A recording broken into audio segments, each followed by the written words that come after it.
interviewing the stakeholders for the job, for the position that is open, and asking them 40 or 50 questions about the job, about the position, and then writing something that is appropriate to really now saying, this is what this position is.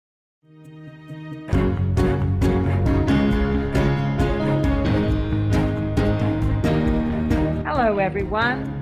Welcome to the KTS Success Factor podcast for women, where we talk about challenges senior female leaders face in being happy and successful at work. I'm your host, Dr. Sarah E. Brown. My guest today is Carol Schultz. She is the founder and CEO of Vertical Elevation, a talent equity and leadership advisory firm. Recognized for her proficiency in corporate leadership, she spent 3 decades helping executives gain clarity in their careers, make bold leadership moves, and create cultures of performance. Schultz and her team have helped hundreds of companies, from seed stage pre-initial public offerings to publicly traded companies. She's helped them transform their organizations and create sustainable, talent-centric cultures that run at maximum efficiency. She's the host of the popular podcast, Authentically Successful, and author of a new book, Powered by People: How Talent-Centric Organizations Master Recruitment, Retention, and Revenue, and How to Build One. And that's what we're going to be talking about today. Carol, welcome. Sarah, pleasure to be with you. So just to get started, so people understand what you do for a living, talk a little bit about your business and what the key problem is you're helping executives address as a part of your business. Right. So what I'm doing is partnering with primarily founders and CEOs. I can also be brought in by someone on the board or the investment, venture capitalist, private equity firm. And what I do is partner with them to build, as you said, talent-centric organizations. So what is that? That is a organization where in its simplicity, where your talent strategy is aligned and supports your business strategy and vision. Getting there is a little bit more complicated than that, however. So the problem that I'm solving is I hear all sorts of different things from executives. And when I start to ask them, what do you think your problem is? I get a multitude of different answers from, we can't find the right people. When we find people, they turn over. A lot of it boils down to recruiting is our problem. And the reality is recruiting is never your problem. What your problem is a strategy problem. Okay. So their presenting problem is recruiting often. Correct. Okay. Is that the biggest mistake they make before working with you, or are there other mistakes they make? It's usually that, right? Because everybody thinks as I said, everybody thinks it's a recruiting problem. And recruiting is just not a solution. It's a symptom of the problem, which is alignment at the executive level. And communication and strategy. Yeah. So let me ask you this question. Yeah. Say a little bit more about a talent-centered organization, and how would I know one if I saw it? Well, the first thing the first questions that I ask an executive team in discovery are, and I ask each individual, each member individually, is what's your vision for the organization? And I listen for their answers. Am I getting the same answer from everyone? Am I getting a different answer? Okay. Usually it's a different answer. So it starts with aligning the business strategy. That's exactly correct. I also ask a question. We talk about this in the book as well, that, each member of the team, what do you believe is the most important function or department in the company that's contributing to your success? That's where I get different answers from pretty much everyone. Sales thinks they're the most important guy. Tech thinks they're the most important guy. Finance may think they're the most important guy because they're holding the finance, the purse strings. And all these questions start to do when I start to ask these, and then I expand from there about why they think this is the case, is I'm just looking for the gap for example, on a scale of 1 to 10, 1 being we're not even remotely aligned, to 10, we're fully aligned and we are rowing together, I'm looking to see where the gap is. Because until I can see where the gap is, I can't help them close the gap on that alignment. And until I have that and can start looking at, where are we missing in communication? Do we have a culture of feedback? I can't even begin to think about building them a talent strategy to support that. Okay. Got it. So how often would you say when you're getting into work with organizations that the issue is misalignment on the business strategy before you even get to the talent strategy? Pretty much always. That's interesting. I mean, I've asked this questions of founder after founder after founder after founder and CEO, and it's always the same thing. Well, yeah, I guess, Mr. CEO, would everybody, do you think everybody would tell me give me the same answer for what the vision is and what the most important department is? No. If you talk to this person, you'd hear this. If you talk to this person, you'd hear this.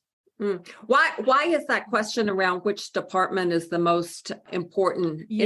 Instructive to you or to the because in my career that started 30 years ago in 1992, I'm actually now in my 31st year. Yikes.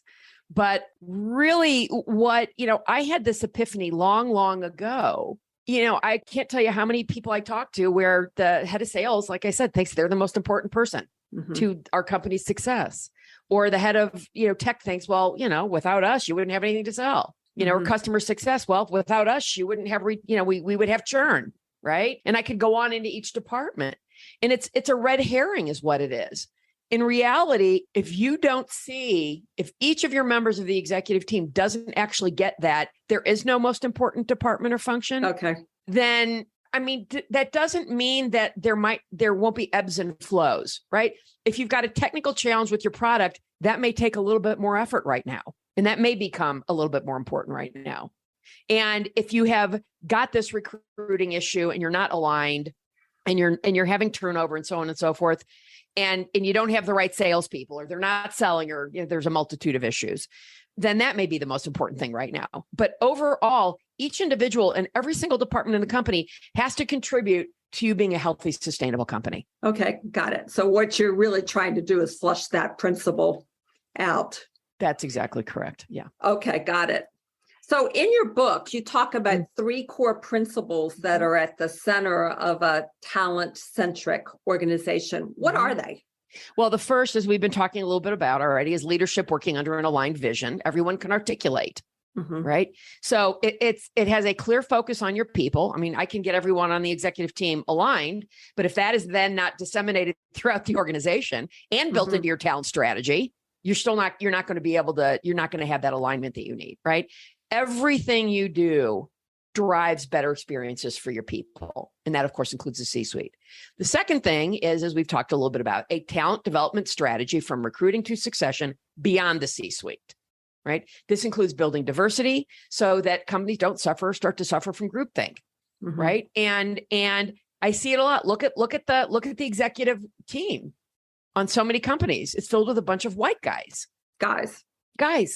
Yeah. A bunch of white guys.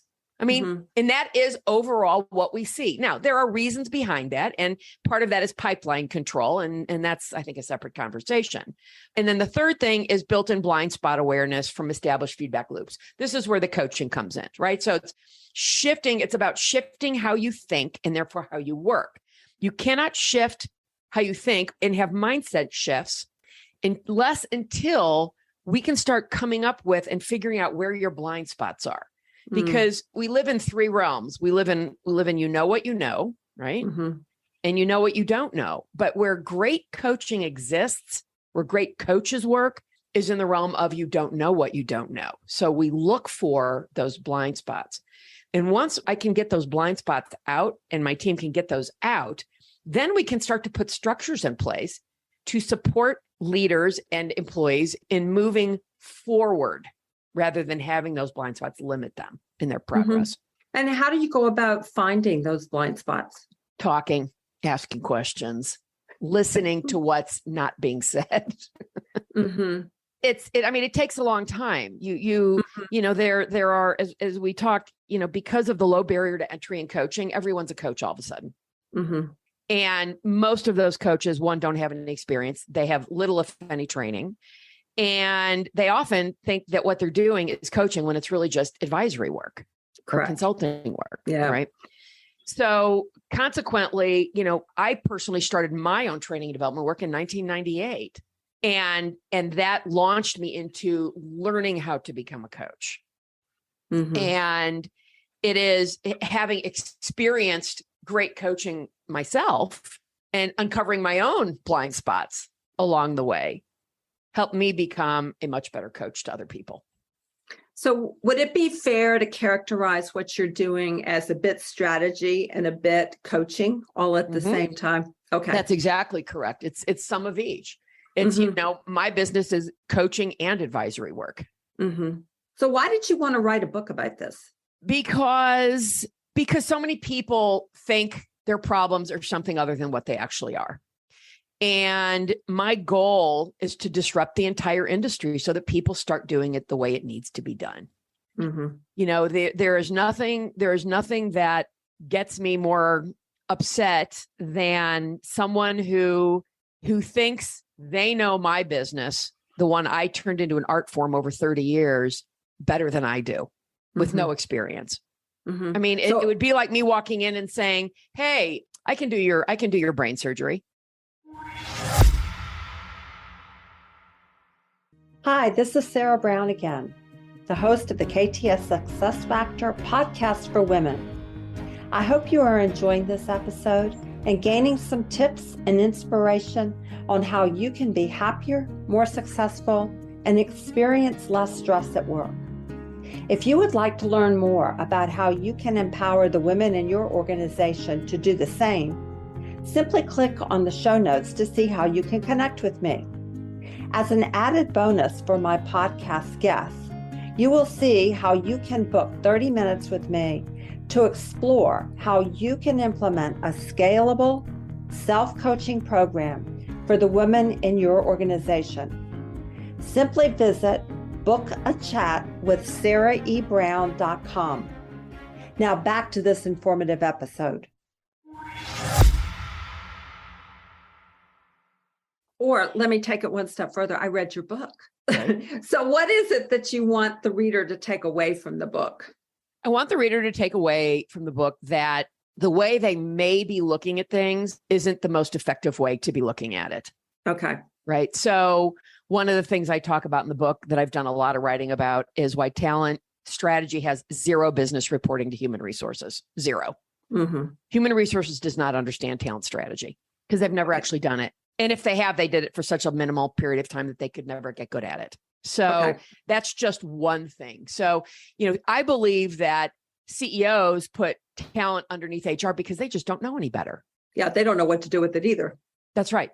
HR, I've had this conversation with HR leaders where, I had somebody say to me who's brilliant in HR operations, HR has influence and no power. And if they don't know how to influence, which most I think don't, they can't get anywhere. Right. So why do you put talent strategy, which is the department that's responsible for bringing in those people and helping them become talent-centric, underneath the department that doesn't understand it and has no influence? Okay. I understand that. I understand okay. So you make some pretty provocative recommendations in your book, like ditching job descriptions is one that comes to mind. Why is that? And what should an organization do instead? So job descriptions, if you go, the easiest way for people to look at it is if anybody listening to this says, oh yeah, this is our job description for this, go look at it, go online and look at all the things, the people are just, those that are using the post and pray method.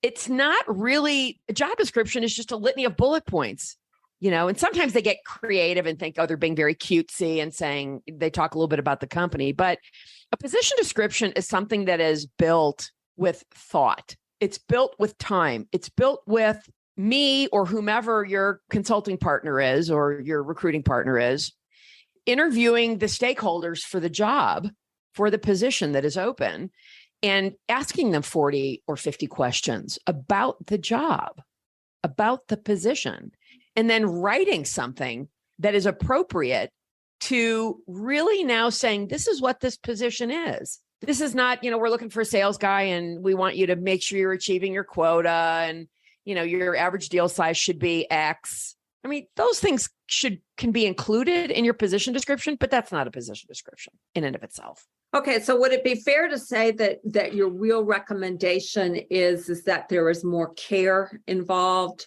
in what is actually articulated? Yes. And then therefore what you're looking for? Right.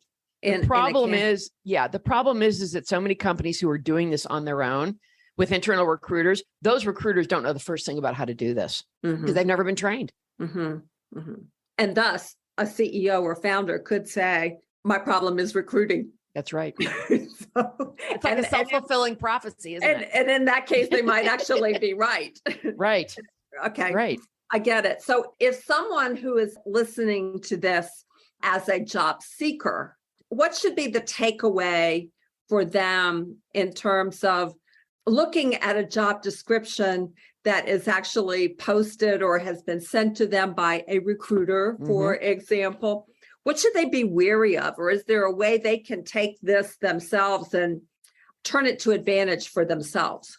That's a really good question, Sarah. I believe that the post and pray method, there's a lot wrong with it, in my opinion, right? There's just somebody hoping they find the right person.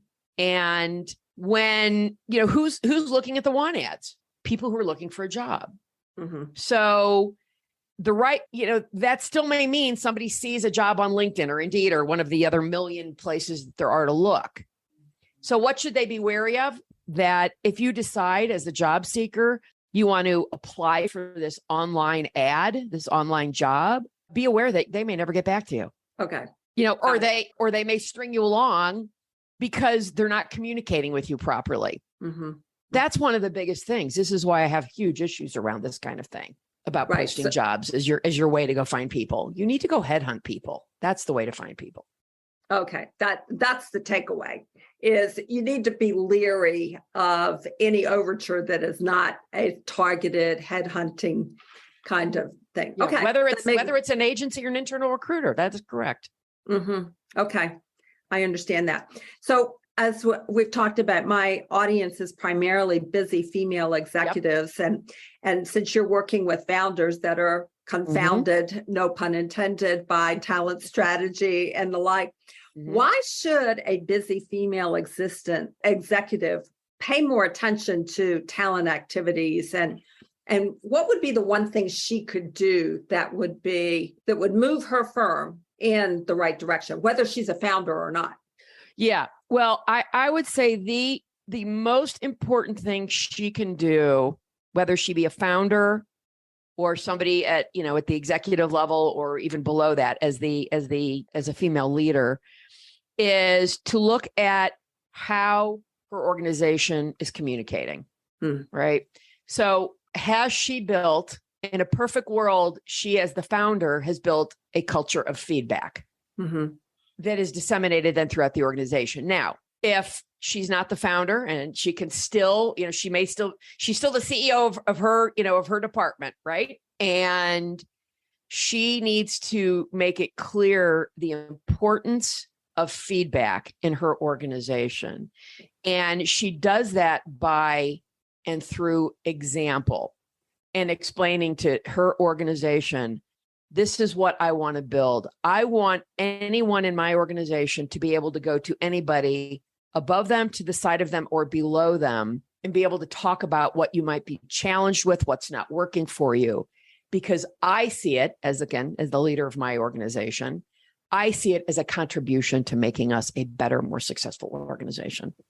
So if you, as that female leader, start to talk about that, start to use it through example, those other people in your organization will start to do the same. It will make your job easier because people will now start to come to you and come to their managers. Yeah. And that's something we all can do. And we can do with relatively little bandwidth. That's right. That's exactly right. It may take you a little bit of time out of the box, but once people start to get that, gosh, I'm not going to get thrown under the bus. If I go to my manager or somebody else and say, I'm dealing with this problem, I need, this is not working for me. Great. Let's see if we can't fix that for you. And it may not be you as the female leader of the department. There may be somebody else who can handle that issue. But everybody in your organization has to be really on board with that culture of feedback and not thinking, well, I'm being criticized, so, I want you out of here. You can't do that. Okay, so that's a really good message about the culture of feedback. Yeah. So are there any other provocative recommendations in your book or that you have cultivated in your practice that you want to share? There seems to be a lot. People keep saying you have a lot of controversial issues in your book.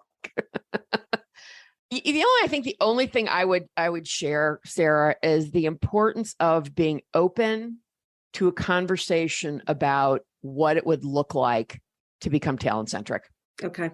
And really start to be introspective about it. So many people, so many founders put this off because they always think they have something that's more important. And ultimately, there may be something more important today, but, what's that going to cost you down the road? Okay.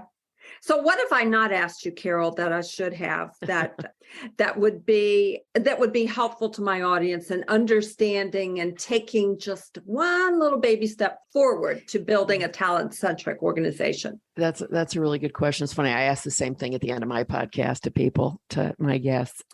I think that especially for females, which is the audience that you're growing, it is to look, and if you're a leader, are you really proactively